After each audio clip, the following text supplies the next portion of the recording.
Welcome back to H3 Weapon Deep Dive. We're taking a look at a special one today. We're looking at the AR180 series of carbines, and I'm throwing in the AR18 assault rifle as well because it's basically the same, just full auto. So you might as well cover it all at the same time.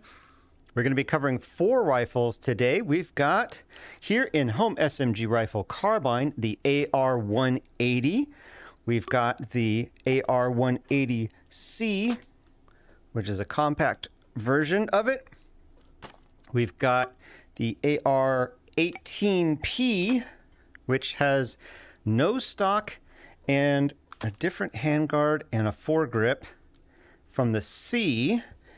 And over in assault rifle, we've got the AR18, which is basically the same as the AR180, except that it's full auto. But we'll go into the details of that. We've also got different magazines.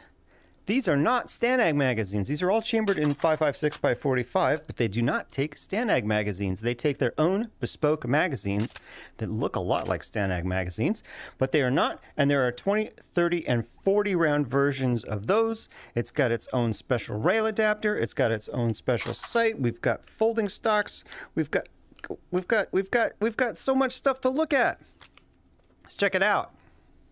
Let's take a look at the controls, starting with the AR180. This is semi-auto only, so here's our fire selector switch. Left on the trackpad, we'll switch between safe and fire. There we go. There's our magazine. Magwell. Bolt is on the right-hand side. We've got a little dust cover. If you want to manually open and close the dust cover, you can do that by clicking with your trigger. Pull the bolt back, loads a new round. We are ready to go.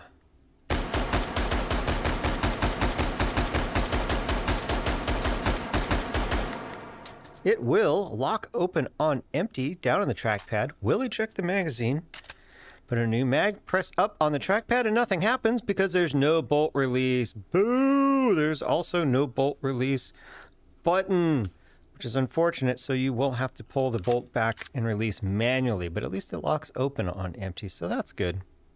And lastly, you do have a foldable stock, so if you click on the butt pad with your trigger, you can fold it flat. Like that. Handy. Moving on to the AR18, this is fully automatic, same as the 180 with the rest of the controls, however. Left on the trackpad, we'll switch between safe, semi, and full auto. Bolt on the right side, dust cover. Locks open on empty, down the trackpad to eject the magazine, and no bolt release button or control or anything. You got to pull the bolt back and release manually. And folding stock, same as before. On to the 18C, same deal here. We've got safe, semi, and fully automatic with left on the trackpad. Same magazine well, same dust cover, same bolt.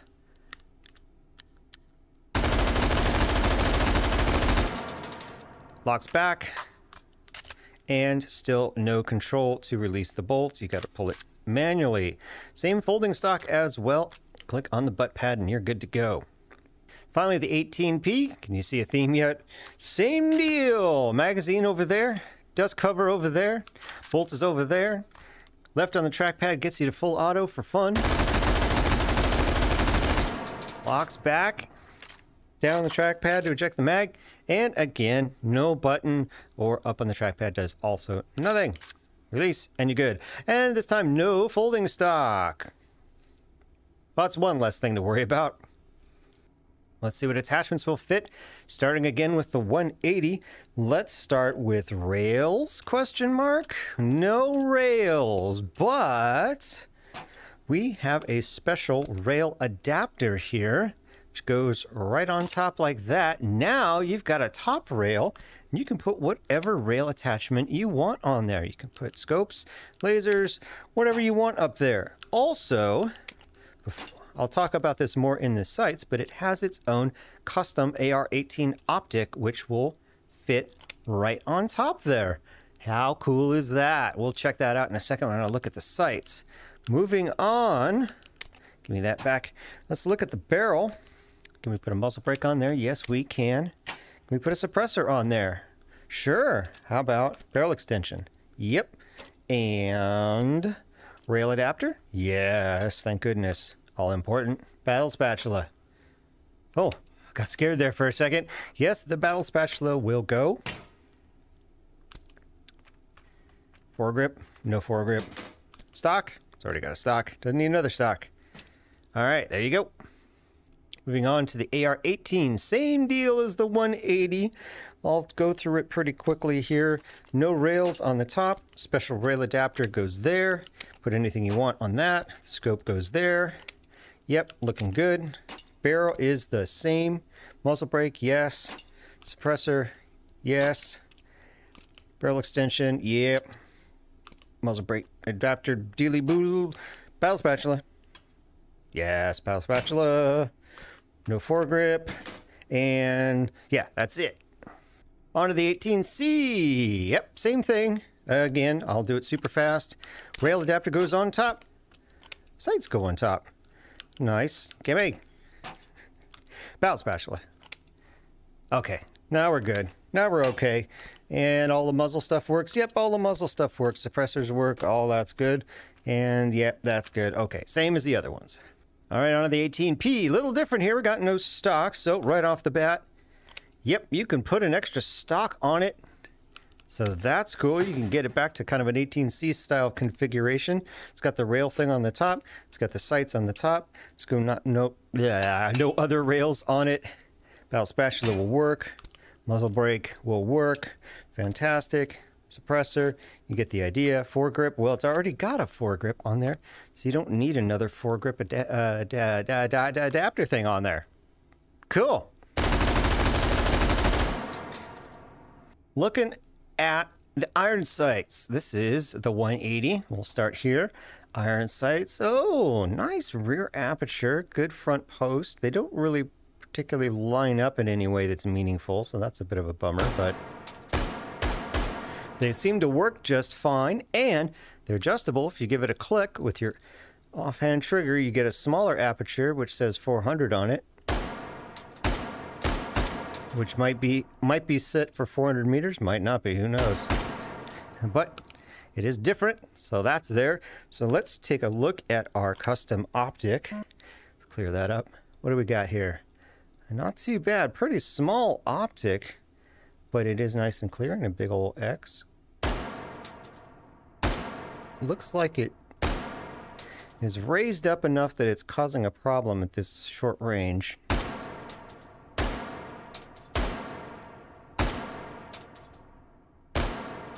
Yeah, so I got to aim pretty high at this short range with it on there. So that's a bummer, but let's take a look and see what it looks like with a low profile red dot. Hey, not too bad. It gets up over the sights just a little bit. Much better at this short range. Let's look at the AR18. We got the same optics as the 180. 200 meters. Click for 400 meters if you can find it. There we go. Got the same optic. Rail mount, exactly the same. I won't go through the rest of it because it's exactly the same as the 180.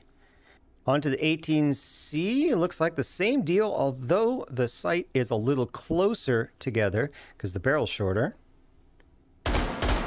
But you got 200 and 400. Same dealio.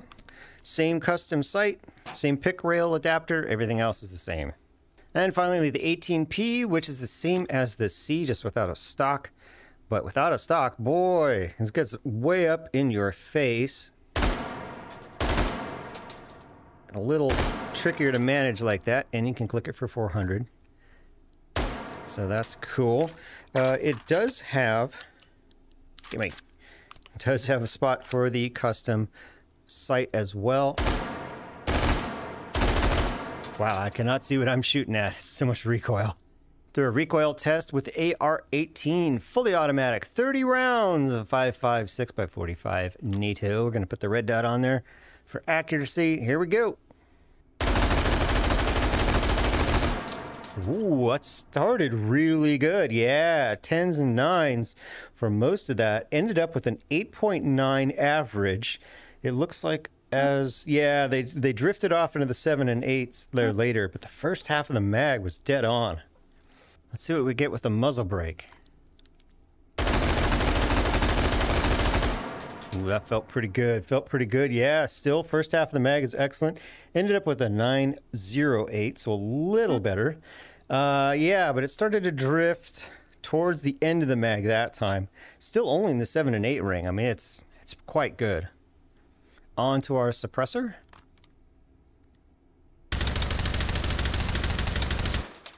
Not too bad. Looks like 9s and 10s again for the first half of the mag. Ended up with a 907. So basically the same as the muzzle brake on that one. So yeah, it didn't start drifting out until the 24th round. Wow. So it's quite good. Moving on to the 18C. Wow. There we go. 10s. Wow, that's remarkable. Didn't drift until the 15th round, 907. This is without the muzzle brake. This is stock. Yeah, wow, that didn't start drifting until, again, about the 24th round. Fantastic. Good job. 18C with the muzzle brake. Not too bad. 933. Yeah, muzzle brake helped. Even though numerically, I mean, it didn't get as many 10s out of the bat, but it drifted back in and then stayed in better than the other runs. And finally, the suppressor. Not as good. Definitely drifted. Yeah, by the 6th round, we were drifting out, but we ended up with a 907. Still a very good score. But drifted in and out of our bullseye there.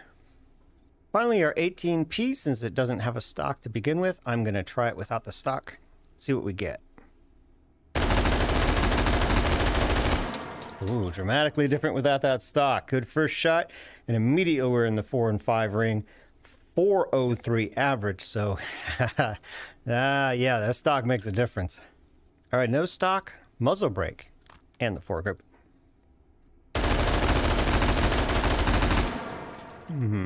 617, so considerably big improvement with the muzzle brake. Still nowhere near as good as just with a stock. All right, no stock suppressor. Oh, I don't know about this one. Yeah, almost a 6597, so roughly the same as the muzzle brake. All right, let's put a stock on it, see how it does. Now we're talking, yeah, 9s and 10s. 9s and 10s ended up with a 9.1 average. Didn't start drifting out of the 9 ring till about the 21st round, and then actually drifted back in. So quite good with that stock on it. That's all you need. Let's try it with the stock and the muzzle brake. Oh, buddy. Oh, buddy, 977, a full streak of 10s there until the 16th round ended it. Well, the 17th round ended it, and then it went back in for more 10s. Oh my gosh. Wow, the P seems to be a little better than its cousins. Finally, stock and suppressor.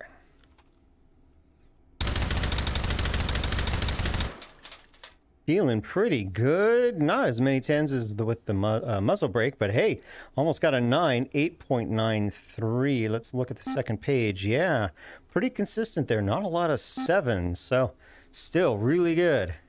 There you have it, the AR-18 family of assault rifle / carbines. Till next time, I will see ya.